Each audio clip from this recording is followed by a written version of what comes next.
Flash of news. Chase your accuracy news.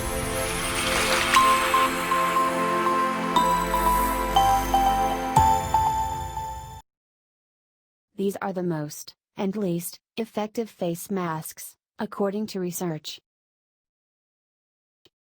You might want to trade in your fleece gaiter or cotton bandana for something more protective. Americans are sporting a dizzying array of face masks, multi-layer surgical masks, home-sewn cloth coverings, repurposed bandanas, and fleece neck gaiters, to name a few. That's because wearing a mask is one of the fundamentals for controlling community spread of COVID-19.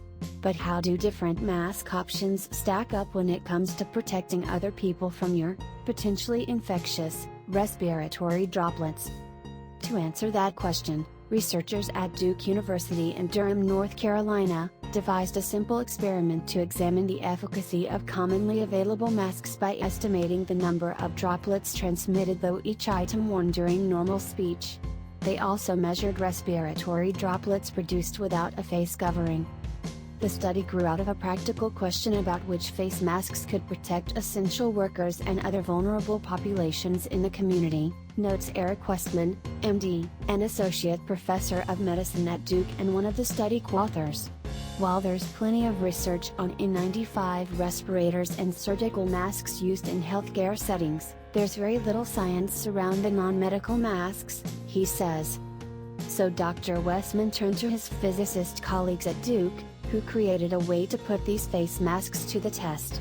Here's how it worked. A person wearing a mask spoke into the front of a black box. A laser beam projected through one side of the box formed a green light sheet through its center. A camera positioned at the back of the box captured on video any light scattered by respiratory particles passing through the speaker's mask. Researchers tested 14 different face masks and a swath of polypropylene. For each test, they recorded approximately 40 seconds of video. The first 10 seconds served as a baseline. During the next 10-second interval, the speaker repeated the phrase "Stay healthy, people" 5 times. A 20-second observation period followed. The team ran the drill 10 times for each mask and material in the study and for the no mask control trial. A computer algorithm counted the number of respiratory particles in each video.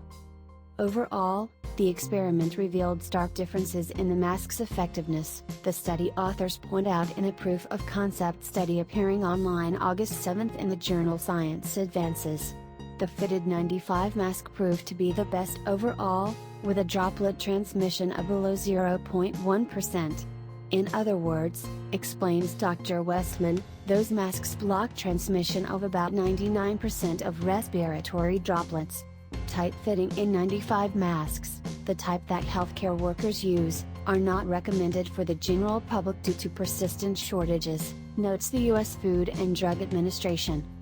Next best were 3-layer surgical masks, which blocked upwards of 95% of transmission, according to Dr. Westman. Several 2-layer cotton masks also performed well. The cotton ones were almost as good as the surgical and the N95s, he adds. You might think any face mask would be better than no mask at all, but a few of the options offered very little protection. The real twist that we didn't foresee was that a bandana or a gaiter didn't really work at all, observes Dr. Westman. The double-layer bandana only blocked 50% of the speaker's respiratory droplets, he reports, while tests of a single-layer fleece gaiter suggest that it might make matters worse. The neck gaiter appeared to make the speaker's respiratory particles smaller, creating a greater risk of airborne transmission, he explains. Here's a photo of all 14 masks used in the study. The propylene face covering was not included here, along with how the masks performed, from best to worst, with their corresponding photo numbers in parentheses. Fitted N95 mask with no exhalation valve, number 14. 3-layer surgical mask, number 1. Cotton polypropylene cotton mask, number 5. 2-layer polypropylene apron mask, number 4. Swath of polypropylene mask material, not shown. 2-layer pleated cotton mask, number 13. 2-layer pleated cotton mask, number 7. N95 mask with exhalation valve, number 2. 2-layer Olsen style cotton mask, number 8. 1-layer Maximat, air textured, mask, number 6. 1-layer pleated cotton mask, number 10. 2-layer pleated cotton mask, number 9. Knitted mask, number 3. Double-layer bandana, number 12. No mask. Gaiter type neck fleece, number 11. The research team did not attempt to test all mask designs or potential uses. We don't know, for example, what would happen if someone coughed or sneezed. The authors also acknowledge that it's unclear whether the laser captured all of the speaker's transmissions or whether the cell phone camera was sensitive enough to detect tiny droplets.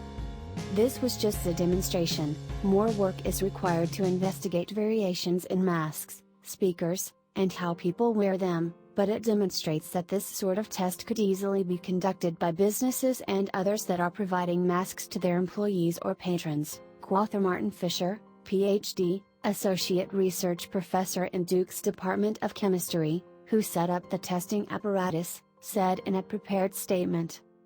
While the Duke study is far from the last word on the efficacy of face masks, the study reinforces the role that masks play in reducing the spread of COVID-19. As Dr. Westman points out, everyone emits particles when they speak, and these particles are potentially infectious. According to the U.S. Centers for Disease Control and Prevention, an estimated 50% of transmission occurs before people develop any symptoms.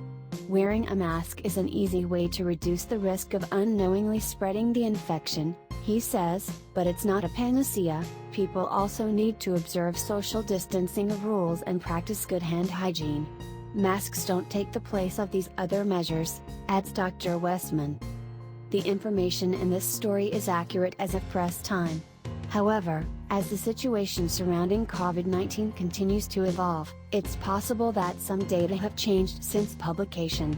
While we are trying to keep our stories as up-to-date as possible, we also encourage readers to stay informed on news and recommendations for their own communities by using the CDC, WHO, and their local public health department as resources.